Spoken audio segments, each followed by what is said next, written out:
जय श्री हरि। ओम नमो भगवते वासुदेवाय नमः।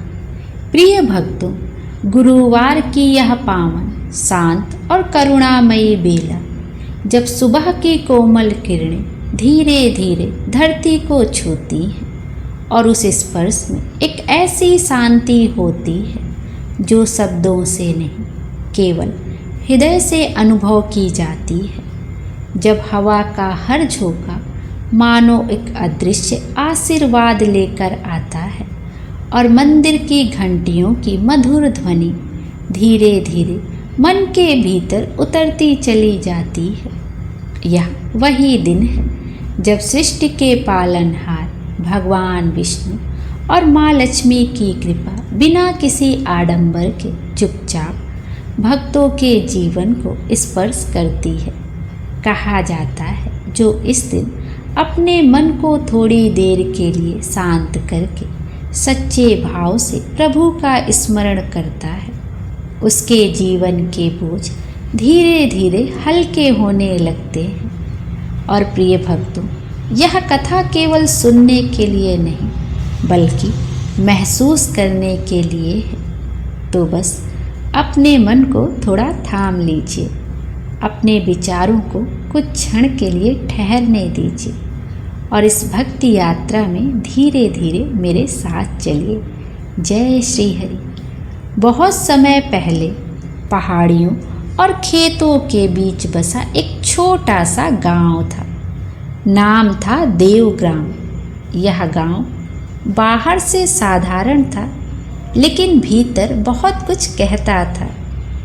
यहाँ लोग कम बोलते थे और उनके जीवन में एक अजीब सी गहराई थी।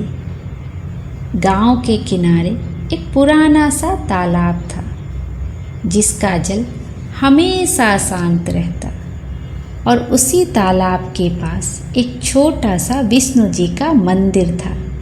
उस छोटे से विष्णु जी के मंदिर के बारे में गांव में एक बात बहुत धीरे धीरे कही जाती थी। कोई खुलकर नहीं बोलता था, लेकिन सब जानते थे कि उस मंदिर में गुरुवार के दिन कुछ अलग होता है। कोई चमत्कार नहीं, कोई तेज प्रकाश नहीं, बस कुछ ऐसा जो दिखाई नहीं देता, लेकिन महसूस होता है। उसी देवग्राम में एक स्त्री रहती थी। नाम था लक्ष्मी। नाम तो लक्ष्मी था, लेकिन जीवन में अभाव ही अभाव था। उसका पति था गिरधारी, जो कभी बहुत मेहनती था, लेकिन अब आलस्य और गलत फैसलों में उलझ गया था। खेती थी, लेकिन ध्यान नहीं देता। कभी काम करता, कभी दिनों तक यूं ही बैठा रहता, और धीरे धीरे घर की हालत बिगड़ने लगी। पहले उनके घर में रौनक थी। चूल्हे पर समय से खाना बनता, बच्चों की हंसी गूंजती, लेकिन अब कभी चूल्हा देर से जलता, कभी बिल्कुल नहीं। बच्चे पूछते, माँ आज खाना कब बनेगा? और लक्ष्मी बस मुस्कुरा देती, लेकिन उस मुस्कान के पीछे एक डर था। एक शाम गिरधारी घर आया। उसके चेहरे पर थकान नहीं, बल्कि चिड़चिड़ापन था। उसने आते ही कहा, अब यह सब नहीं चल सकता, खेत बेच देते हैं। लक्ष्मी का दिल जैसे रुक गया। वह कुछ पल चुप रही, फिर बहुत धीरे से बोली, खेत ही तो सब कुछ है हमारे पास। गिरधारी झुंझला गया, और क्या रखा है इसमें? कुछ मिलता ही नहीं। उस रात लक्ष्मी सोई नहीं। धीरे धीरे वह घर से बाहर निकली और चलते चलते उसी तालाब के पास आ गई।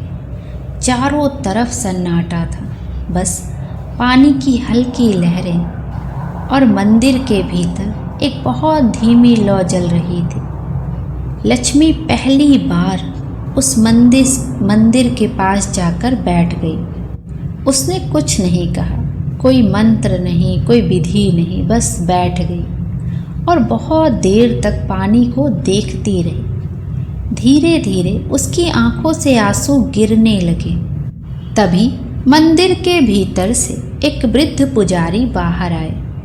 उन्होंने लक्ष्मी को देखा, कुछ नहीं पूछा, बस उसके पास बैठ गए। थोड़ी देर बाद बोले, गुरुवार आने वाला है। लक्ष्मी ने उनकी तरफ देखा। वह आगे बोले, इस दिन अगर कोई अपने मन का बोझ भगवान के सामने रख दे तो बोझ हल्का होने लगता है। लक्ष्मी ने कोई व्रत लेने का बड़ा निर्णय नहीं किया, ना कोई संकल्प लिया, ना कोई प्रतिज्ञा। बस अगले गुरुवार जब सुबह की पहली हल्की सी रोशनी धीरे धीरे आंगन में उतर रही थी, वह चुपचाप उठी, बिना किसी को जगाए, बिना कोई शोर किए। आंगन को धीरे धीरे बुहारा, जैसे हर कण के साथ अपने मन की उलझनें भी समेट रही हो। तुलसी जी के पास उसने एक छोटा सा दीपक जलाया। दीपक की लौ बहुत शांत थी, ना बहुत तेज थी, ना बहुत धीमी, बस स्थिर। लक्ष्मी कुछ क्षण उसी लौ को देखती रही, फिर धीरे से आंखें बंद कर ली। उसने कुछ मांगा नहीं, ना यह कहा कि सब ठीक कर दो, ना यह कि दुख दूर कर दो। बस मन ही मन इतना कहा, हे नारायण, मुझे समझ दे दीजिए, इतनी कि मैं टूटूं नहीं। उस दिन भी गिरधारी वैसा ही था, घर की हालत वैसी ही, कमी वैसी ही थी, लेकिन लक्ष्मी के भीतर जैसे कोई हल्की सी जगह बन गई थी, जहाँ शोर नहीं था। लेकिन उस खाली जगह में अब सिर्फ खामोशी नहीं थी, वहाँ एक नई सोच जन्म ले रही थी। उसने उस दिन पहली बार सोचा, अगर सब कुछ बिखर रहा है तो क्या मैं भी यूं ही बैठी रहूं? उसने भगवान से यह नहीं कहा कि सब ठीक कर दो। उसने मन ही मन कहा, मुझे इतना बल दीजिए कि मैं अपने घर को टूटने से बचा सकूं। सुबह जब गिरधारी अब भी सो रहा था, लक्ष्मी ने खुद खेत की तरफ जाने का निर्णय लिया। यह काम उसने पहले कभी नहीं किया था। हाथ कांप रहे थे, पर कदम नहीं रुके। गांव के लोग देख रहे थे। कुछ ने कहा, अब औरत खेत संभालेगी, कुछ हंसे भी, लेकिन लक्ष्मी ने किसी की तरफ नहीं देखा।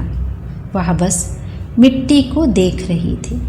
उसने हाथ में मिट्टी उठाई, सूखी थी, लेकिन उसे ऐसा लगा जैसे यह सिर्फ जमीन नहीं, उसका अपना घर है जिसे उसे बचाना है। वह रोज थोड़ा थोड़ा काम करने लगी, कभी घास साफ करती, कभी पानी का इंतजाम। शुरुआत में कुछ समझ नहीं आता था, लेकिन वह हार नहीं मान रही थी। गिरधारी पहले तो चुप रहा, फिर एक दिन दूर से लक्ष्मी को खेत में काम करते देखा। उसके चेहरे पर पहली बार शर्म और सवाल एक साथ आए। उस रात गिरधारी देर तक सो नहीं पाया।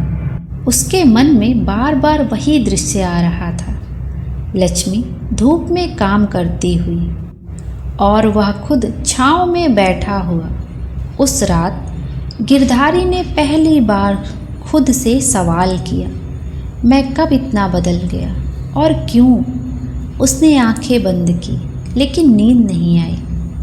धीरे धीरे पुराने दिन याद आने लगे, जब वही लक्ष्मी उसी खेत की मेड़ पर बैठकर उसके लिए पानी लेकर आती थी, जब बच्चे छोटे थे और वह गर्व से कहता था, यह सब मेरा परिवार है। अब वही खेत उसे खाली नहीं लग रहा था, बल्कि उसकी अपनी कमी दिखा रहा था। सुबह गिरधारी जल्दी उठा, बिना किसी आवाज़ के चुपचाप बाहर निकला और सीधे खेत की तरफ चला गया। जब लक्ष्मी वहाँ पहुँची तो उसने देखा गिरधारी पहले से ही काम कर रहा था। वह कुछ पल के लिए ठहर गई, जैसे उसे यकीन ही ना हो। गिरधारी ने उसकी तरफ देखा, लेकिन कुछ कहा नहीं, बस अपने काम में लगा रहा। लक्ष्मी भी चुपचाप पास आकर काम करने लगी। कोई बात नहीं हुई, कोई वादा नहीं हुआ, लेकिन उसके बीच एक नई शुरुआत हो चुकी थी। उस गुरुवार लक्ष्मी मंदिर गई, लेकिन इस बार उसके मन में केवल दुख नहीं था, एक हल्की सी आशा भी थी। उसने आंखें बंद की और कहा, हे नारायण, अब मैं अकेली नहीं हूँ। आपने मुझे रास्ता दिखा दिया। दिन बीतते गए। गिरधारी अब रोज खेत जाता। लक्ष्मी उसके साथ खड़ी रहती। बच्चे फिर से हंसने लगे। एक दिन राधिका ने हंसते हुए कहा, माँ, अब हमारा घर पहले जैसा लगने लगा है। लक्ष्मी ने उसकी तरफ देखा और उसकी आंखों में हल्की नमी आ गई। सब कुछ एकदम से नहीं बदला, ना ही सब कुछ एकदम परफेक्ट हुआ था, लेकिन अब कोई भाग नहीं रहा था, कोई छुप नहीं रहा था। इस तरह से उनकी जिंदगी संवर गई। दिन, महीने और फिर साल, जीवन अपनी गति से चलता रहा। लेकिन अब उस घर में एक चीज़ कभी वापस नहीं आई। वह थी पहले वाली दूरी। एक शाम जब सूरज ढल रहा था, आंगन में हल्की सी हवा चल रही थी। लक्ष्मी चूल्हे के पास बैठी थी। गिरधारी खेत से लौट कर आया और बिना कुछ कहे उसके पास बैठ गया। ना कोई माफ़ी, ना कोई वादा, बस दोनों कुछ देर चुपचाप बैठे रहे। वह सब कुछ था जो शब्दों में कभी कहा नहीं जा सका। लक्ष्मी की आंखें धीरे धीरे उठी। उसने गिरधारी को देखा और इस बार उसकी नज़रों में ना शिकायत थी, ना सवाल, बस एक सुकून था कि अब सब ठीक है। और प्रिय भक्तों, गुरुवार जो अब सिर्फ एक दिन नहीं रहा, उस दिन के बाद गुरुवार उनके जीवन का हिस्सा नहीं, उनके स्वभाव का हिस्सा बन गया।